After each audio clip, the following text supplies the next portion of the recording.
Welcome back. The final mile Q&A session here from Freight 360. Please check out the description notes to see our sponsors. That'll help support the channel, and you can check out all of our other content at freight360.net, including the Freight Broker Basics course. Please, as always, share, like, comment, do all that good stuff, and we're going to get right into it today. These all come from YouTube comments. Our first one, I'm a freight broker with a potential customer who ships to Amazon, but Amazon doesn't seem to work directly with brokers. How can I legally handle her shipments as a broker? Should it be marked as for hire authority, or can I use a carrier authority? Did you see this comment by any chance? I did. Do you understand what they're asking? Because I was going to talk a little bit about Amazon and about using a carrier authority versus a brokerage authority, but what's your take on this first? So Amazon, here's what I know.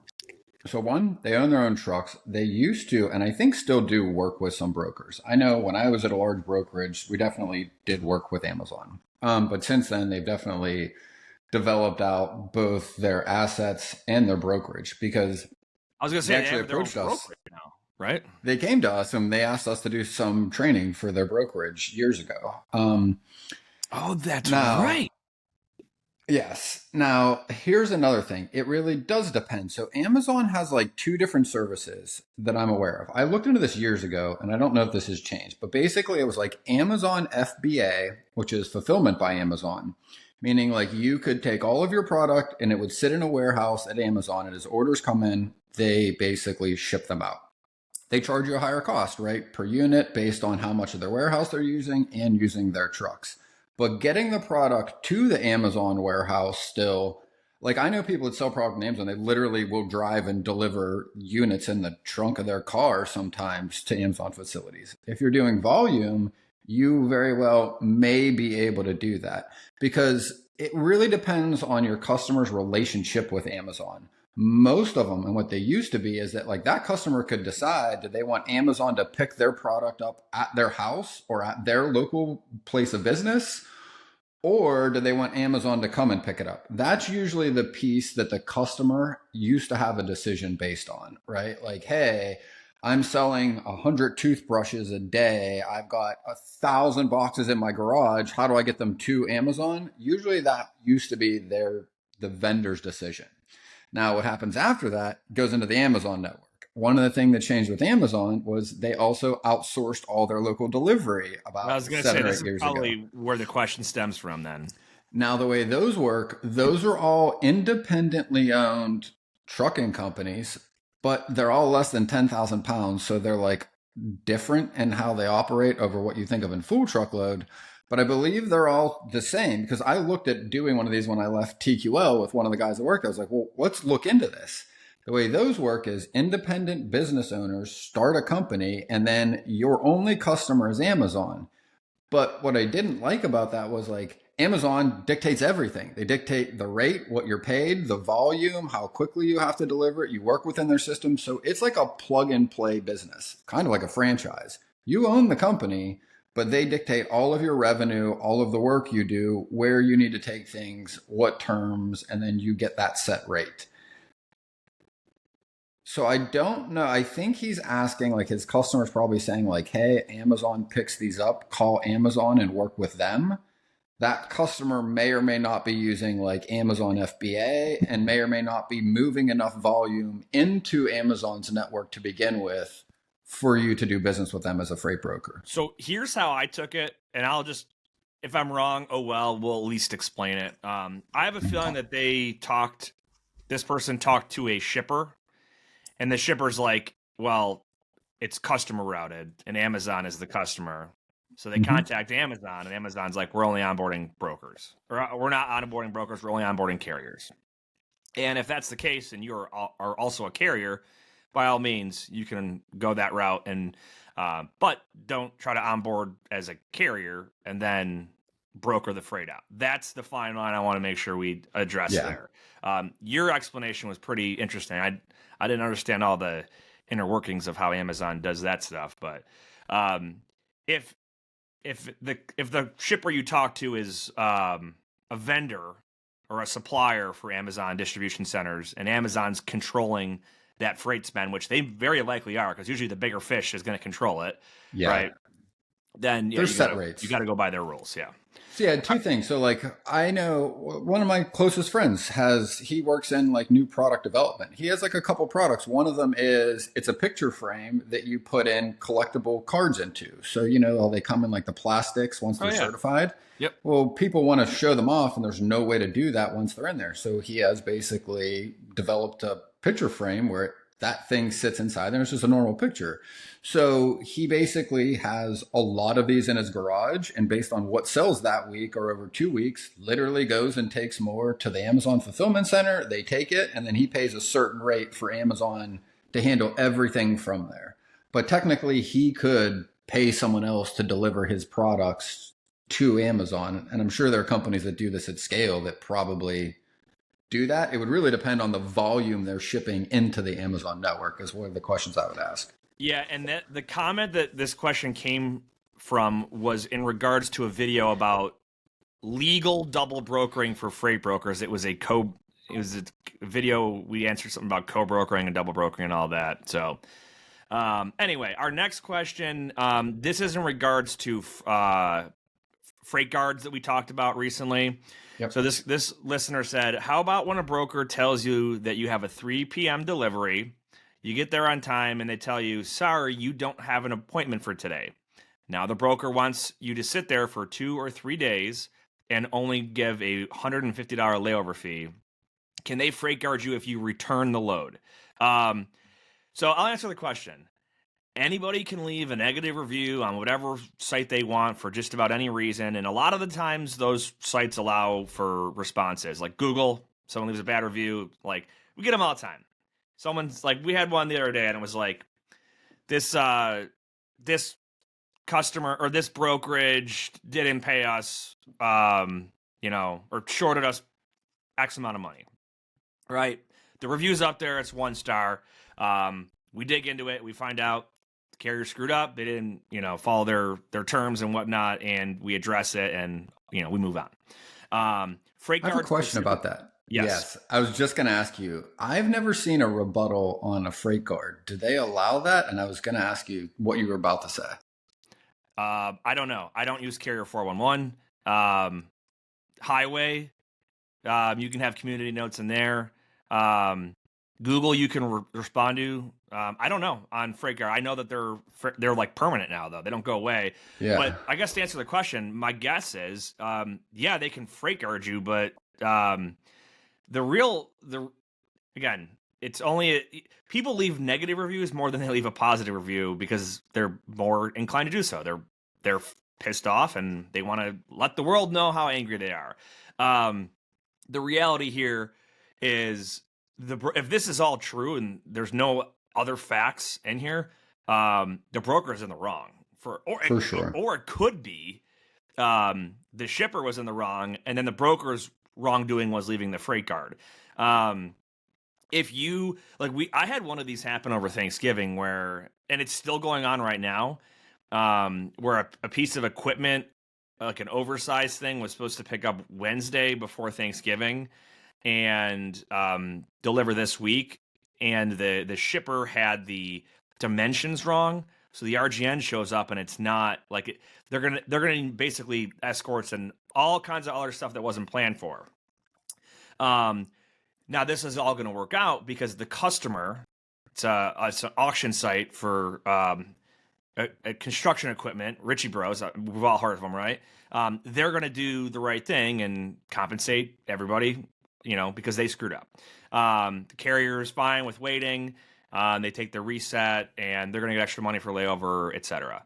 They already had a really good rate at $9 a mile because it was a holiday and it's heavy haul, permits, all this stuff. They're going to get even more money now to compensate them for their time. The broker will still make their margin. The buyer of the equipment will still get their whatever the equipment was. But when you see either a shipper screw up on an appointment time or a broker screw up on an appointment time and the carrier's there left holding the bag, by all means, the carrier's not in the wrong for either saying I need to be compensated for my time, or I'm sorry, I can't, I can't haul this for you anymore. Just give me a truck order not used. That's how I would take. Or if it's a delivery, if they already picked it up and the delivery screwed up, hey, I got to go drop this at a warehouse somewhere. I can't, you know, Yep. I'm not available for waiting 3 more days. So, and this is Yeah. where these like situations in these stories, like this is where the animosity between carriers and brokers like has just gotten. I feel like it's like worse and worse since like the last 5 years, is because you know you think if you're the one that feels like you got screwed over, like you're gonna point the finger and blame the broker because that's who you got the load from. When in reality, it could have been the shipper who's then screwing the broker over as well. What do you think? If I'm a carrier, I'm going to say, listen, I have a customer load I got to pick up. I can't lay over that long. I need you to transload this either to a warehouse or to another carrier. Book another truck, send them in. I'll meet them at the cross dock, get it transloaded into someone else. I can't lose a customer because there was an error at the receiver, right? Is the first thing I would try to do, right? Yep. The thing that I would say is more important is trying to prevent these in the first place. So like, again, I know that everybody's trying to move fast and get a lot done, but if I'm a carrier, what I am doing with every new broker I work with is asking them what the accessorial policy is when I'm negotiating the rate for the load. What is the detention? What is the expected free time? What is the per hour? What is the layover fee? And at what time is it considered a layover versus detention? If I'm there at 9 in the morning and I got to unload tomorrow morning, that is certainly a different situation than if I get there at 4:30, they close at 5 and they're going to unload me at 8 in the morning. You want to know at what time period it goes from detention to layover, or if they pay you detention and layover. If you get there at 9 and you can't unload it tomorrow, are you going to pay me detention all day and then layover for the night? How do you handle these scenarios, right? Every broker should be able to tell you that at the time they're negotiating the rate. So if you find out, hey, I was going to run this load for $2,000, but they want 4 hours free and then $50 in detention. Okay, great. My rate's $2,200 because my detention policy is 2 hours free and $75 an hour. If you do that up front, you avoid so many of these miscommunication and discrepancies. And ask them, hey, before you send me the rate con, put that in there or put it in the email with the rate con, what your accessorial policy is. So I know what to expect if I run into this. Hey, if I'm there before the appointment and they tell me, right, like I've got to wait, like that clock starts then, not when they tell me the appointment was. Like if you're telling me my appointment is at 3, I get to the shipper and they say, oh no, sorry, your appointment's at 5. My contract is with the broker. I'm going to be very clear that if I arrive for the contract and rate confirmation you sent me by the time I'm expected to, that's when my clock starts. Not if the shipper tells me, oh, I'm sorry, your appointment's 3 hours later. That clock should start then, and I should be able to start charging you. And again, I know it's not like I'm trying to push this on the carrier, but I think it's just good to be clear. I've had you and I were talking about this. We have a customer that just did this to us. I called this customer, was working on rates for 45 days before we started work with them. They avoided every phone call and every email that I tried to ask them for their accessorial policy, what this was going to be. They just started sending us loads. And I went, this scares me because they're intentionally not telling us something. First time I got detention, oh, we don't pay detention. Like, okay, well, like, let us know before. And then the response was, we'll just charge more. Like, okay, well, you just had us submit rates for the next 60 days. Yeah. So basically, you just got a discount for lying to me for 60 days while I got to eat detention because 60% of your shippers hold a truck for 4 to 5 hours, which would be fine if we knew that. So now we got to pay the carrier out of pocket. Also, to all these questions that brokers don't do this, that's absolutely what we did. We are not stiffing the drivers because our customer lied to us about detention. We're paying them 2 hours free and then a rate after that, right? And to me, like, it is difficult sometimes. And that's why I use the example of I've literally tried to do it in this situation and I ended up still jammed up in the middle, but we are still making it right and doing what we should for the carriers in the short run while we fix it in the long run. And I think carriers can do more of this if dispatchers are better trained and they're getting more clarity on what the expectations are at the time of negotiating the rate. Don't try to negotiate this when you're already loaded and you're on your way there because one, you might not get the answer, and you might not get an answer that you're okay with. And you've already agreed to that rate at that point. Agreed. Yeah, so if you have a customer that does not pay detention and they're telling you just factor it into your pricing, that's their right to operate that way, Right. and you could do so accordingly. So if you know, hey, roughly 1 out of every 10 loads is going to result in me paying detention out, well, inflate your rates to the shipper, and then you're going to have to manage that internally. You create like a little slush fund where set aside some of your profits and expect to use those profits internally to pay detention as deemed necessary or Yep. appropriate to your carriers. That's why some larger brokerages have an in-house like detention policy.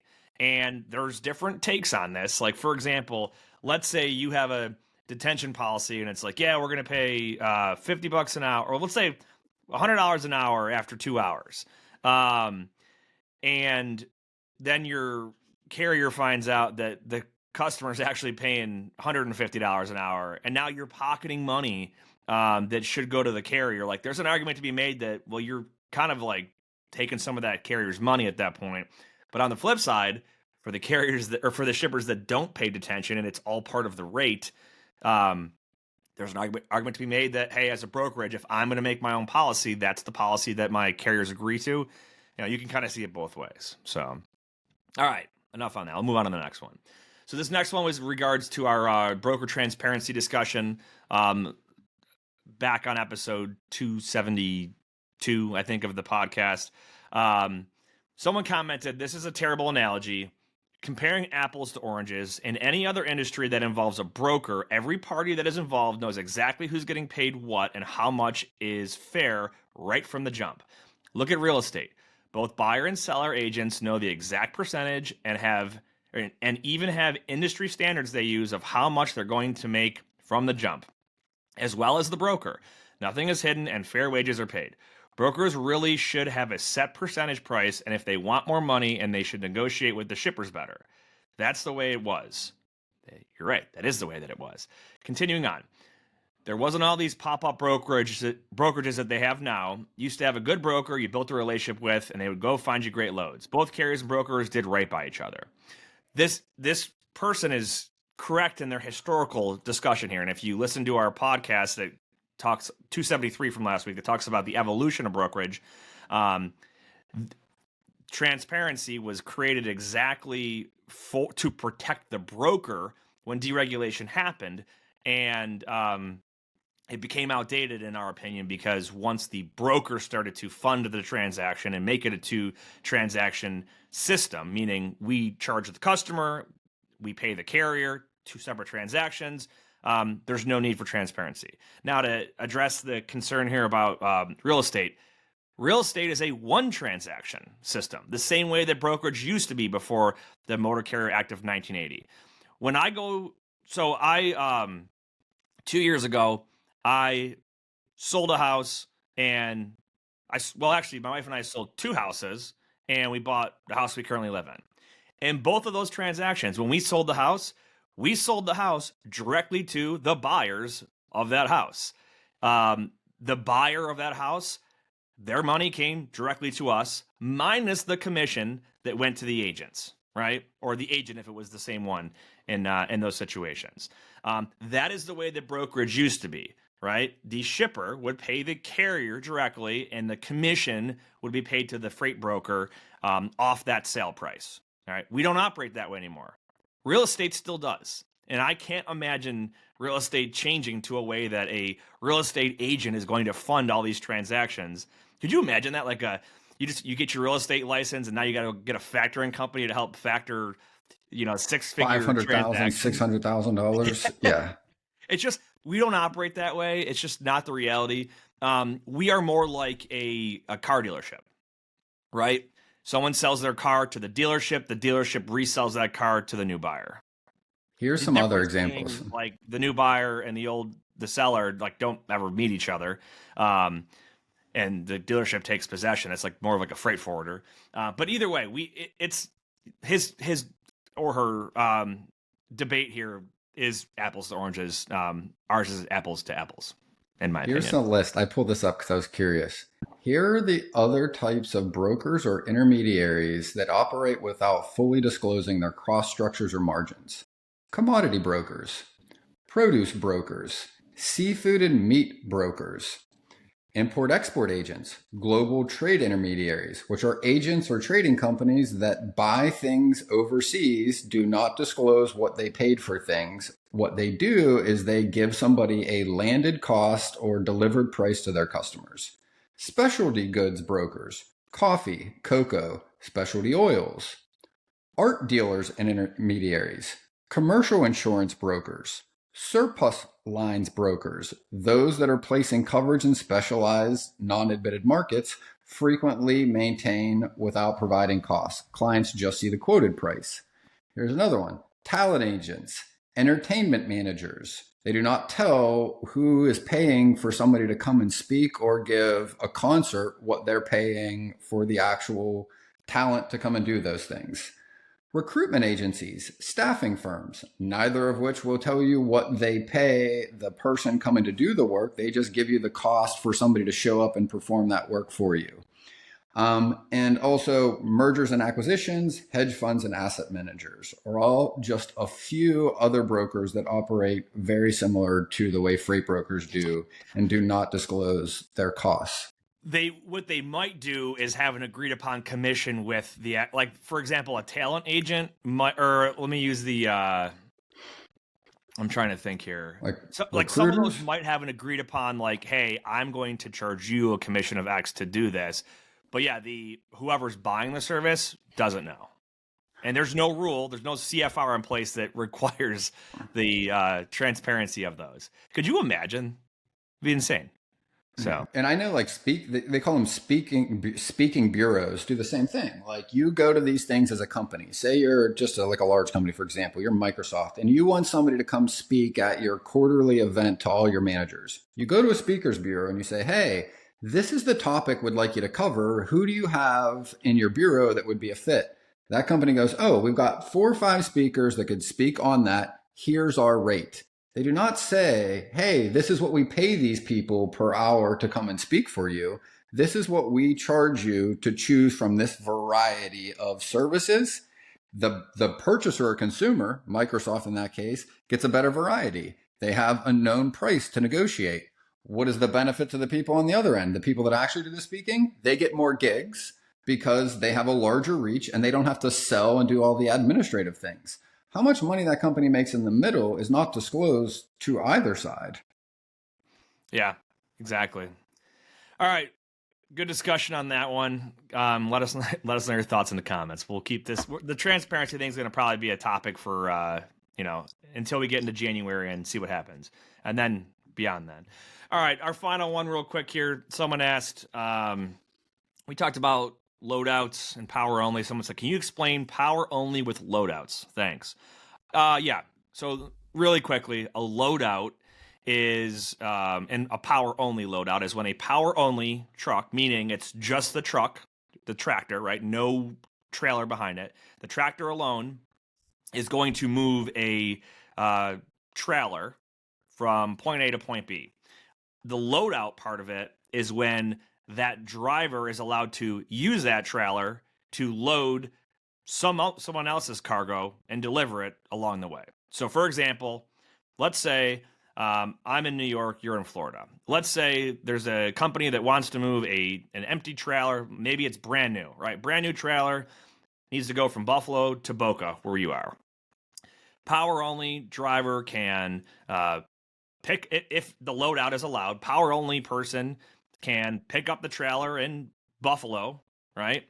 Maybe they drive it to Pittsburgh, pick up a load, deliver it to Jacksonville, Florida, and then they eventually deliver the empty trailer to Boca, where you are. That would be an example of a power-only loadout, meaning the power-only part is all I need is my tractor. The loadout is I can use the equipment I'm hauling to then actually deliver someone else's freight along the way. It's going to require trailer interchange insurance. It's going to require details of the loadout requirements, meaning how many days do I have to get it there?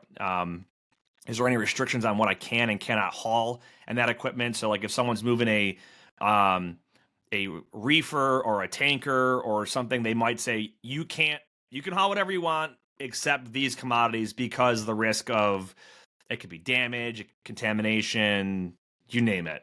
But that's a loadout. Check out I think we did an entire episode on loadouts. I'd recommend just go to our website, freight360.net, look up loadout or trailer pools or anything like that. You'll probably find that recent episode that we did. Anything else on that one? No. Pretty straightforward. A lot of times you'll see, like, it's common with trailer manufacturers. So we saw this a lot in the peak of COVID when there's a lot of orders for new trucks and trailers. And, you know, these trailers are being manufactured and they might say, hey, you know, come haul it.